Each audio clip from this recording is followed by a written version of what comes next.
All right, in this video, what we're going to learn how to do is how to find the actual numerical degree measure of an angle if we know only the sides of the right triangle. Okay. Now, here's the interesting thing about sine and cosine, and this is one of the things that makes them so useful, is that sine and cosine are relationships between angles and the sides of a right triangle. So here we have sine. We know that sine of theta is opposite over hypotenuse. Well, theta is an angle measure. Opposite is one of the legs, and hypotenuse is the hypotenuse. Well, this is two of the sides of a right triangle. And if you know these two sides, you automatically know the third side of the right triangle. So look, we have a mathematical function, a mathematical relationship, where the input is the angle measure and the output is two of the sides of the right triangle, or a ratio, let's say a ratio of two of the sides. Okay, so basically what we have here is a relationship between angles and sides. Cosine is the same. It's a relationship between an angle and the sides. And if you know one of the angles, then you can find the other angle because it's a right triangle, and we know that the two acute angles add up to 90. Okay, so if we know the ratio of sides, if we know the adjacent and the hypotenuse, if we know this ratio, we can go backwards and find the measure of the angle. And I'm going to show you something like sine and like cosine that will allow you to do that. So let's go ahead and identify that procedure. All right, so let me clarify what we're about to do. You see that this angle says theta, but we don't know what the number is. We don't know what the numerical degree measure of theta is. We just know that it is an angle and that it has a degree measure, but we don't know what it is. We don't know what the degree measure of theta is. It's unknown. What we do know is that the hypotenuse of this right triangle is 5, and that the opposite side of theta is 4, and that the adjacent side of theta is 3. So we know what sine is, and we know what cosine is, okay? Or we can identify sine and cosine. So that's actually step one, okay? The first thing you're going to do is make sure that you can identify either sine or cosine. Identify sine or cosine of the angle. So in this case, sine of theta is 4 over 5. And cosine of theta is 3 over 5. Okay, the second thing you're going to do is you're going to get a scientific calculator or a graphing calculator, and you're going to put it in what's called degree mode.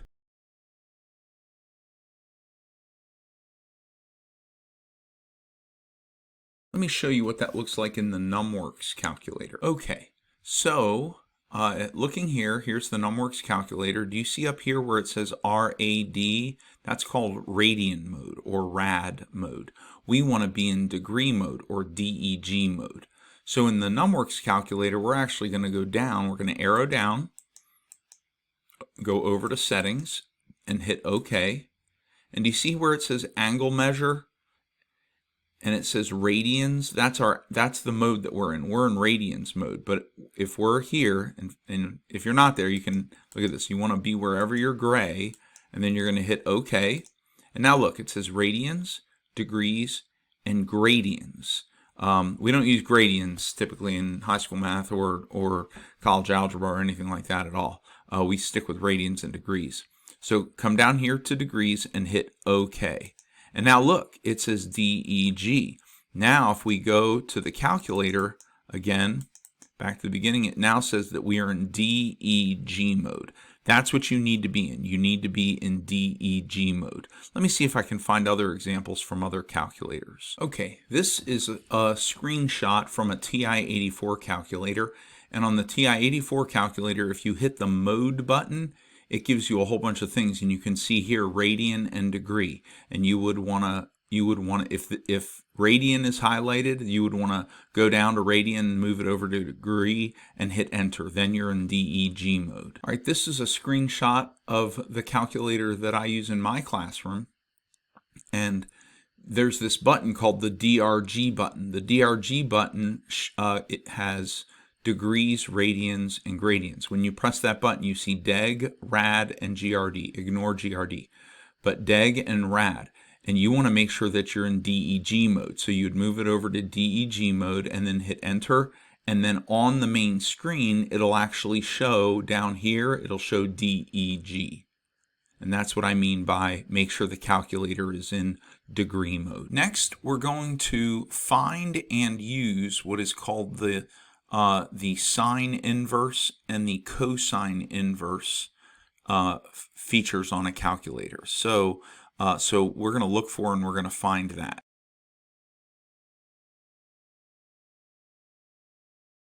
If we go back to this screenshot of the calculators I use in my class, do you see the sine button? It says sin, but it's pronounced sine. So this button, there's the sine button. Here's the cosine button. Well, up over top of the sine button, it says sine -1. That means sine inverse. And over the cosine button, it says cosine -1, which actually means cosine inverse. So the way that you use the sine inverse feature is you press the second button and then press the sine button. Or you press the second button and then press the cosine button. If you can look closely on the NumWorks calculator, here's the sine button and here's the cosine button down, right here. And in yellow on the sine button, it also says sine inverse. You'll see it easier when I push these buttons. When I push the shift button and then the sine button, here, hang on, let me clear that. When I hit shift and then sine, look, it says arc sine. Arc sine means the same thing as sine inverse. Or if I push the shift button and the cosine button, I get arc cosine. And sine inverse and cosine inverse are the same thing as arc sine or arc cosine. So if you see arc cosine, that means the same thing as cosine inverse. And if you see arc sine, that means the same thing as sine inverse. All right, so now we have the sine of the angle or we have the cosine of the angle. Our calculator is in degree mode and we found our sine inverse button or our cosine inverse button. Okay, so now all you really have to do is plug in. So now plug in the sine fraction or ratio. Plug in the sine ratio or the fraction after pressing the sine inverse button, okay? Or plug in the cosine ratio, plug in the cosine ratio or fraction after pressing the cosine inverse button. The answer will be the angle measure. Okay, so let's do this one right here. So if I want to know the angle measure here of theta, I know that sine is 4/5, so all I have to do is press the sine inverse button. So do sine inverse, and then inside of sine inverse, I'm going to put the ratio, which is 4/5. Okay, so let me go over to this calculator, and I'll press the sine inverse button. So shift sine gives me sine inverse or arc sine, and then I'll put in 4 divided by 5, press execute, and look at this, 53.13. That's in degrees, so 53.13 degrees. So theta here has a measure of 53.13 degrees. And now if I want to know this angle over here, I can simply subtract 53.13 from 90, and I get 36.87. So this is a 36.87 degree angle right here, okay? Now, I know this is still a little confusing, but if you watch this a couple times, I think it'll help, and we're about to do a few examples. All right, let's do a few easy ones before we actually do the triangles. This one's really, really easy. If you think if this makes you feel like this is difficult, trust me, this is very easy.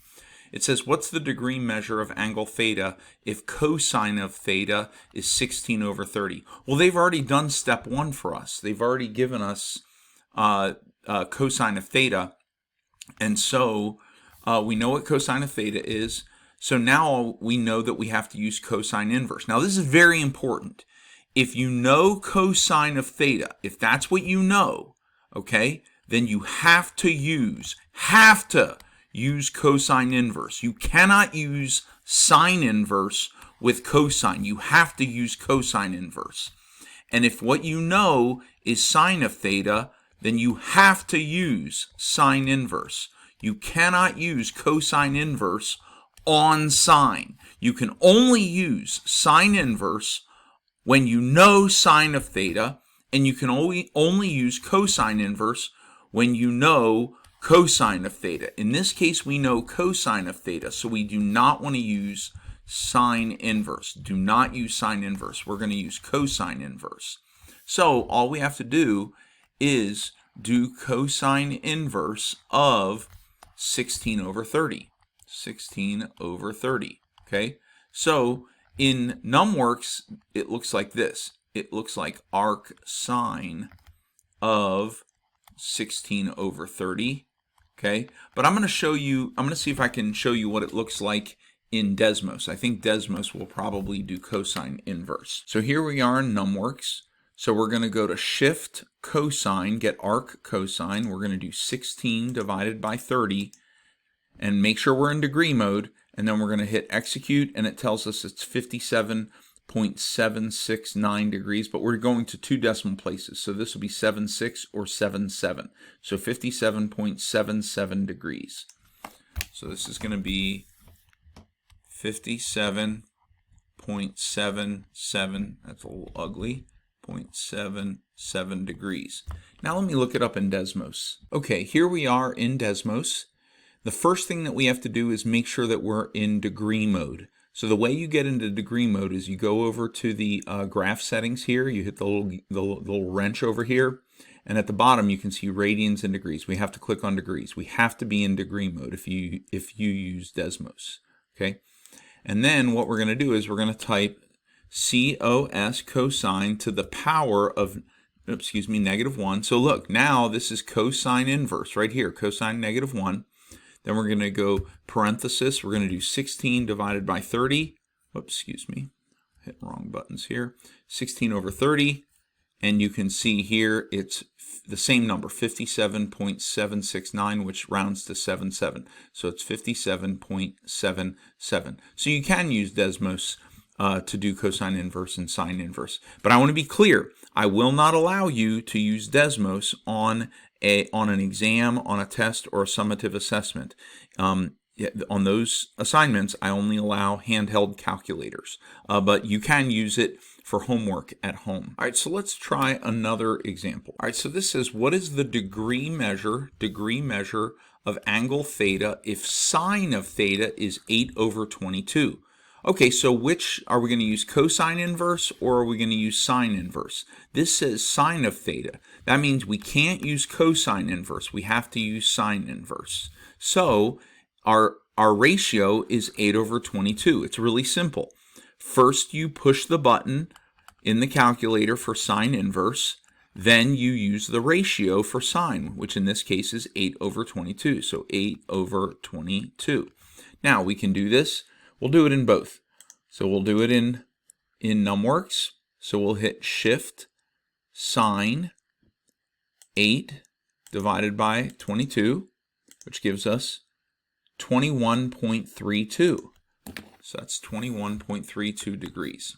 21.32 degrees. So that's our answer, 21.32 degrees. But we can also do it in Desmos. So let's go to Desmos. First, we got to go to the wrench. We got to make sure we're in degree mode. Then we're going to go SIN, sine, and then Shift 6 gives us to the power of -1. Then I got to arrow over and give a parenthesis, 8 divided by 22. And sure enough, there's our answer. Whoops. There's our answer. It's 21.32. Okay, 21.32 degrees. Okay, let's try another example. All right, this one says, what is the degree measure of angle theta if cosine of theta is 9/37? So because they gave us cosine, we're going to use cosine inverse. So we have to do cosine inverse of whatever cosine is. Cosine is 9/37. So 9/37, and that'll give us our degree measure. Okay. In fact, if you want to, we'll do Desmos first. Okay. In fact, we can use, look at this. We can actually change sine into cosine. COS, delete these. There we go. Cosine inverse of 9/37. And it says it's 75.92. 75.92 degrees. Okay?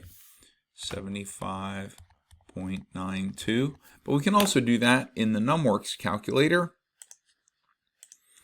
We can do shift cosine to get arc cosine, which is the same thing as cosine inverse. 9 divided by 37. Execute is 75.92 degrees. Okay, 75.92 degrees.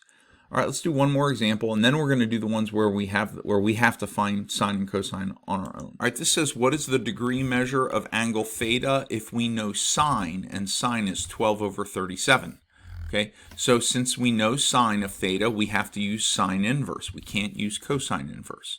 So we'll key in sine inverse, and then we'll key in the fraction that we have, which is 12/37. 12/37. And now we need a calculator for this. We cannot do that. We have to use a calculator. There's no way to do this in your head. Okay? So we're going to use shift sine and do 12 divided by 37. And we get 18.92 degrees. 18.92 degrees. 18.92 degrees. We can also do it in Desmos. We can change cosine into sine. Look at this. There we go. And we can make it 12/37, which is 18.92 degrees. Okay. All right. Now let's do a couple of examples where we start with a triangle. All right. So look at this. It says, what is the measure of angle theta in degrees? And they give us a right triangle. Here's theta. It's very important that you identify angle theta here. And then we see the hypotenuse is 37. The opposite side is 35. So this is opposite. The adjacent side is 12. Okay.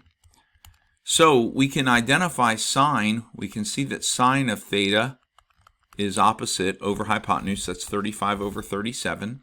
35/37. We can also identify cosine of theta, which is 12/37.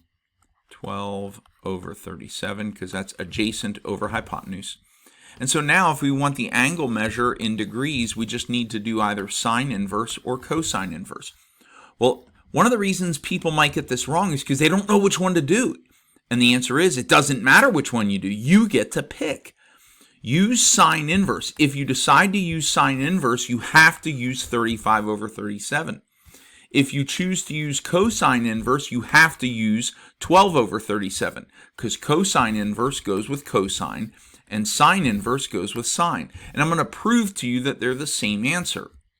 Let's do sine inverse. Let's do sine inverse of 35/37. Sine inverse of 35/37. So we'll go to, let's use Desmos, because you probably like Desmos better. Okay. So we'll do sine inverse of 35/37. Well, it's 71.075. Let's say 71.08. So 71.08 degrees. Okay. Now let's do cosine inverse of 12/37. Okay. 12 over 37. All right. So let's see here. Let's go to the Desmos, and we'll change sine into cosine. Cosine. And this time we're going to do 12 over 37. And sure enough, there it is, 71.075 or 71.08. They give you the same answer. But they only give you the same answer if you use the correct inverse. Cosine inverse goes with cosine. Sine inverse goes with sine. Okay? So the answer to this is 71.08 degrees. Oh, well, it says in degrees, so we just put the number in. Okay? Let's try another one. All right, so here's our right triangle. Here's theta, and that makes 48 is opposite, right? Because it's across from theta. Okay? And then 55 is adjacent, and 73 is the hypotenuse. So sine of theta is opposite over hypotenuse, so 48 over 73. So 48 over 73. And cosine of theta is 55, adjacent over 73. 55 over 73. So if we want the angle measure, angle theta, if we want its measure in degrees, then we can either do sine inverse of 48 over 73, or we can do cosine inverse of 55 over 73. This is a little ugly. There we go. 55 over 73. Okay? And they'll both come up with the same answer. So let's just do one of them. Let's do sine inverse of 48 over 73. But I'm actually going to do it in NumWorks. So I'm going to do shift sine. That gives me arc sine. And that's, let's see, what was it? 48 over 73. 48 over 73, and that gives me 41.11 degrees. 41.11 degrees. So the answer there is 41.11, and that's the answer. Let's do one more example. Okay, we actually already did this one previously, but we did this angle over here. We did find this angle, but we did it by subtracting this angle from 90. But now let's find this angle. Let's go ahead and show for sure that this angle is around 36 degrees, okay? So we have a 3, 4, 5 right triangle. This is our hypotenuse.